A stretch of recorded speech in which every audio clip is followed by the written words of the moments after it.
पंढरपूरच्या वसंतराव काळे सहकारी साखर कारखाना भाडेतत्वावर देण्याचा ठराव घेण्याकरता कारखान्याची वार्षिक सर्वसाधारण सभा आयोजित केली आहे। या सभेमध्ये गोंधळ होण्याची शक्यता वर्तवली जाते।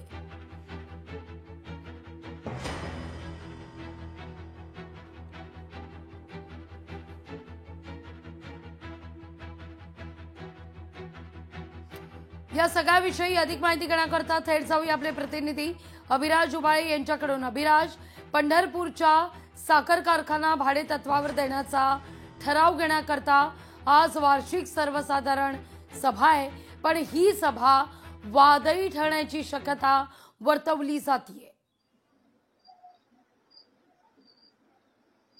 नक्कीच लागवी मॅम, या ठिकाणी सहकार शिरोमणी वसंतदादा काळे सहकारी साखर कारखाना हा ओंकार ग्रुपला सहयोगी तत्वावर देण्यासाठी आज ठराव घेतला जाणार आहे।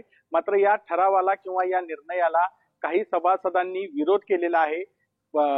कारखान्याचे माजी संचालक दीपक पवार यांनी 2 महिन्यापासून या विरोधामध्ये रान उठवलेलं आहे आणि चेअरमन, या कारखान्याचे जे चेअरमन आहेत कल्याणराव काळे यांनी असे जाहीर केलं होतं की संचालकांचा ठराव झाल्यानंतर आज होणाऱ्या सर्वसाधारण सभेमध्ये सभासदांचा ठराव घेतला जाईल।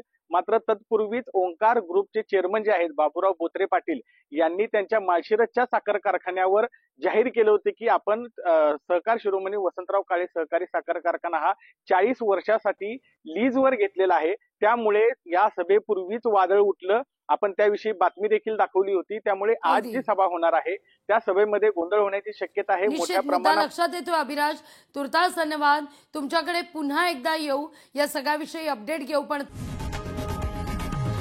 लोकशाही मराठी ऐका, पहा, जागरूक रहा।